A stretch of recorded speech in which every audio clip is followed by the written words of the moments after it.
Urban FM 104.5. Urban FM 104.5. Vous êtes sur les 104.5 Urban FM, la station urbaine avec Mosley. Mosley, rebonjour. Rebonjour Dafresh, rebonjour René Rude, rebonjour tout le monde. Bonjour. J'espère que chacun va bien. Ouais, non, on va bien, Ouais, il n'y a ouais, pas de souci. Ouais, René Rude, tu vas bien? Oui, je vais super bien. Alors, on parle de quoi ce matin? L'actualité politique? On parle de l'actualité politique, Est-ce que ça effectivement. bouge? Pas au niveau de la politique, comme je le dis souvent, on va dire événementielle, ou la politique où il y a le terrain, où il y a vraiment de l'engouement en termes d'action sur le terrain.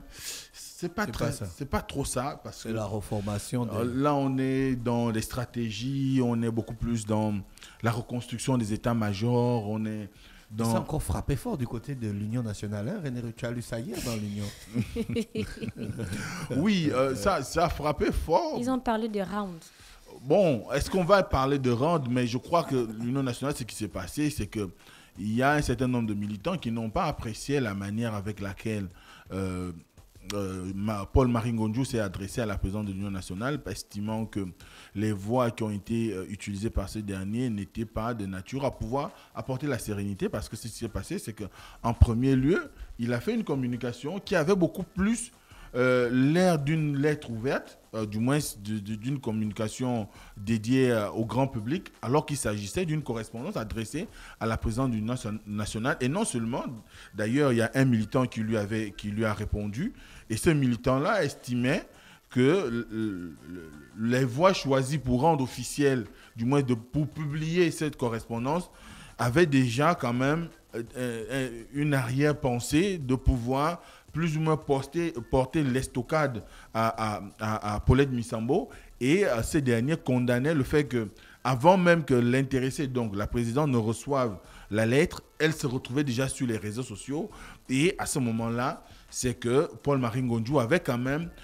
quelque chose derrière la tête. Et quand on lit quand on lit le contenu de sa correspondance, il dit que à un moment donné, il faudrait que Paul-Marie Ngonjou sache quand même raison garder et être à sa place. La place de qui? Être à la place qui est la sienne dans le parti. D'accord, qui reste à sa place. Voilà, en réalité, il a perdu les élections. Il aujourd'hui, c'est un militant puisqu'il n'est pas Mais dans... il a la chaleur, Paul-Marie Ngonjou. Il n'est pas dans le Depuis directoire. que les élections là sont terminées. Il n'est pas dans le directoire. Il chauffe. Oui, il n'est pas dans le directoire. Et c'est vrai que, de ce qu'on a pu glaner comme information, il se trouve que c'était quand même un motif de relance pour Paul-Marie Ngonjou et certainement avec sa compagne, de pouvoir plus ou moins rester au devant de la scène si ce dernier avait été porté à la tête de l'Union nationale. Et ça aurait permis également à ce que le siège, par exemple, de l'Union nationale ne puisse pas être amené à être déplacé.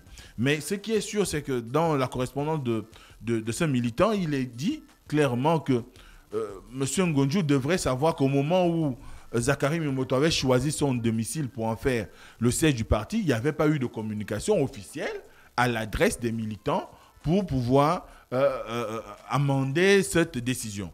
N'empêche qu'aujourd'hui, avec tout ce qu'il y a eu comme soubresaut, quoi qu'on puisse refuter l'idée qu'il n'y a pas eu de conflit lorsqu'il s'est agi du congrès qui avait plus ou moins été repoussé, la fin du congrès qui avait été repoussé en 2020, mais n'empêche que les événements qui ont suivi tout au long de l'année 2021 ont laissé entrevoir l'idée que les Mimboto, d'ailleurs je l'avais dit ici, avaient l'ambition de récupérer leurs biens, parce que le père s'étant mis à la réserve du parti, donc à la retraite. À ce moment-là, il était clair que le siège, s'il restait, certainement devait soit devenir on devait engager une procédure de location, où les militants avaient la liberté ou le choix de pouvoir donner un nouveau siège au parti. Encore que dans tous les regroupements politiques et associations, le siège peut être déplacé à n'importe quel endroit du territoire, pourvu qu'on en informe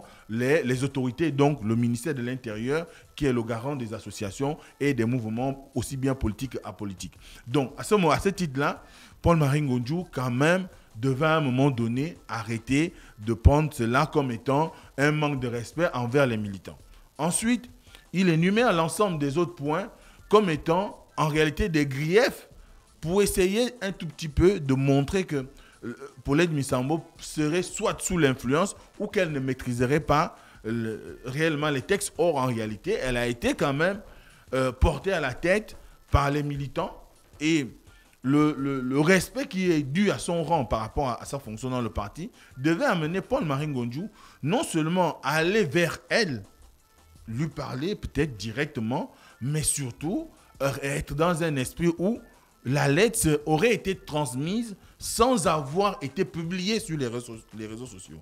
Mais malheureusement, il y a eu si c'est une fuite, tant mieux, mais pour le militant, il estime que s'il y a eu la publication de cette lettre-là, ça ne venait pas du siège, donc de la présidence de l'Union nationale, mais beaucoup plus du côté de Paul-Marie Ngonju. Donc comme ça, il y a une guerre latente qui est là, qui est bien avant l'issue du Congrès, mais surtout qui existe depuis que Mimboto a fait savoir qu'il entendait se mettre à la réserve de l'Union nationale et qu'il y a eu des appels qui sont aiguisés. Et je l'ai rappelé la dernière fois qu'il faut aussi savoir que nous sommes à l'approche de l'élection présidentielle. Ce qui est encore retenu aujourd'hui au niveau de l'Union nationale, c'est qu'il y aura une primaire au sein du parti pour pouvoir dégager celui qui devra défendre les couleurs de cette formation politique lors de l'élection présidentielle de 2023. Donc il y a comme ça un vent qui circule au sein de l'Union nationale qui, plus ou moins, est de nature à pouvoir créer un environnement soit qui soit de nature à déstabiliser ou qui serait de nature à montrer plus ou moins, du moins à faire ressortir un certain nombre de velléités des uns et des autres, parce que aussi bien Paul-Marie Ngonju qu'il y a, on le connaît, mais il y a aussi beaucoup d'autres personnalités qui sont dans l'Union nationale qui certainement restent aux aguets pour pouvoir, le moment venu, s'exprimer par rapport à leur ambition. Mais Paul-Marie Ngonju n'a jamais caché son ambition d'être une alternative à Ali Bongo en 2023, et c'est ce qui certainement le pousse à pouvoir un peu plus sortir du bois et s'exprimer à chaque fois et de pouvoir attirer l'attention ou encore de briller par des interpellations comme celle-là à l'égard de la présidence de l'Union nationale. Quoique dans sa correspondance, il indique bien que son ambition n'est autre, du moins ses vues ne sont autres que de créer un climat favorable à l'unité au sein du parti et que pour lui, la présidence de l'Union nationale étant la garante de cette unité-là, d'ailleurs, la devise de l'Union nationale, c'est le Gabon pour tous. Donc, ce Gabon pour tous doit être un creuset. L'Union nationale doit être le creuset pour commencer d'abord à unir en l'interne avant de penser à unir l'ensemble des Gabonais. Donc, on voit bien que c'est un jeu politique qui est en train de se dessiner au sein de l'Union nationale et c'est de bonne guerre parce que vous avez forcément une bonne partie des militants qui ont quand même été en faveur de Paul-Marie Ngonju, dont il estime être le contrepoids au sein du parti à Paulette Misambo. Maintenant, après, derrière, il faudrait qu'il y ait un travail de fond qui permette de rassembler, d'unir, comme d'ailleurs l'a promis la présidente de l'Union nationale lorsqu'il s'est agi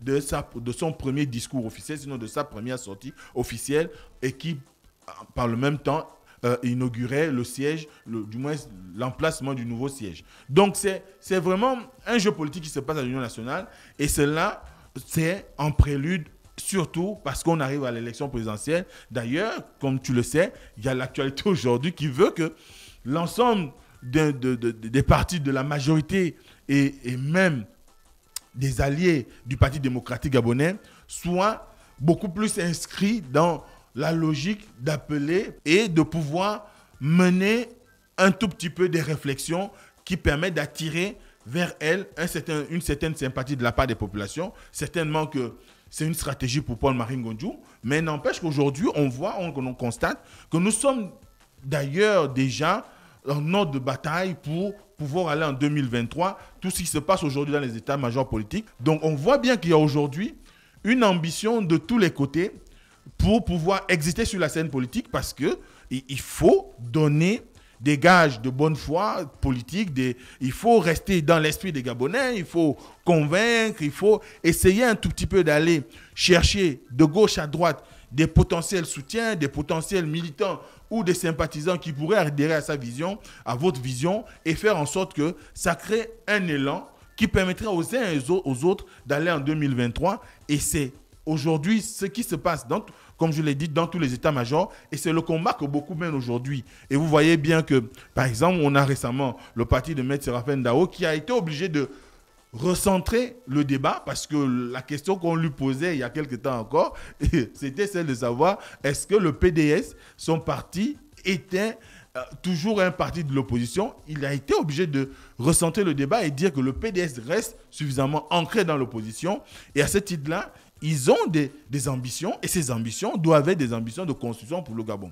Donc, il faut comprendre que ce qui se passe dans l'Union nationale, c'est un combat qui n'est pas différent de ce qui se passerait dans le PDG. Aussi bien qu'il peut y avoir en interne des gens qui pourraient peut-être entrevoir l'idée qui ne serait pas le seul capable de pouvoir représenter à nouveau les couleurs du parti. Vous l'avez vu par exemple en 2016 lorsqu'il s'est agi de l'avènement d'héritage et modernité parce qu'ils estimaient qu'il y avait aujourd'hui, qu'il y avait en ce temps-là au sein du PDG des situations qui ne faisaient pas en sorte qu'on puisse avoir l'émergence de nouveaux leaders. Or, le parti avait suffisamment de leaders et c'est ce qui aujourd'hui fait que quand vous regardez la classe politique dans son ensemble, tous les bords se battent, tous les bords sont en ordre de bataille, tout le monde est dans la stratégie aujourd'hui pour préparer les élections présidentielles, mais surtout de rassembler.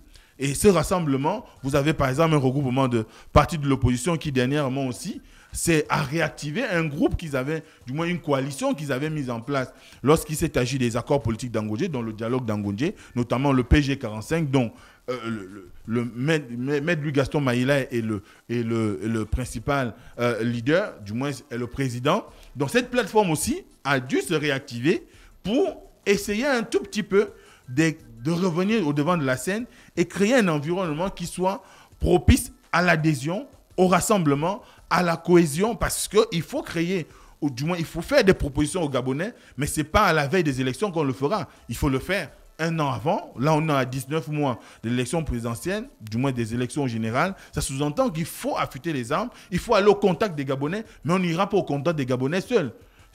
Parce qu'on a besoin aujourd'hui des alternatives crédibles qui soient en mesure de pouvoir proposer des nouvelles manières de voir la gouvernance du Gabon, de penser le développement du Gabon. Et c'est tout ce qui se passe actuellement dans les partis politiques, dans les regroupements, dans les coalitions, parce qu'on a envie au mieux de préparer l'élection présidentielle et aller à cette élection en ordre de bataille, mais surtout avec des leaders qui soient capables de représenter valablement les étendards de chaque chapelle politique. Et cela permettrait à ce qu'il y ait une certaine dynamique au moment de la présidentielle. Donc, ce qui se passe, il faut lire ça comme le jeu politique, il faut lire ça comme une ambition des uns et des autres de se mettre en avant, de pouvoir exister sur la scène et de pouvoir proposer une offre qui soit de nature à convaincre et à rassembler. Merci Mosley pour l'actualité politique ce matin sur les 104.5 Urban FM, la station urbaine. On est arrivé au terme de la Fresh Morning, René Ruth. Oui, Dafresh, on est arrivé au terme de Dafresh Morning. On va se retrouver tout à l'heure pour Urban Free de 16h à 18h avec nos publicités. Merci de rappeler qu'on est emmené par, le versus est emmené par Bavaria. Bavaria Malt, qui est la bière sans alcool disponible au Gabon et représentée par Cédicamp depuis fin 2017. Donc Bavaria, c'est une bière sans alcool. Si vous aimez la bière et vous voulez éliminer l'alcool, donc consommez simplement Bavaria qui est à 700 francs CFA dans une boutique traditionnelle. Merci à tous les auditeurs bien connectés sur les 104.5 Urban FM, la station urbaine. Nous rappelez que vous pouvez nous écouter en streaming sur notre site internet www.urbanfm.fm. Téléchargez notre application sur la plateforme Google et notre application sur la plateforme Apple. Restez connectés dans l'Uda Fresh Morning. Voici l'horoscope des auditeurs. Urban FM 104.5.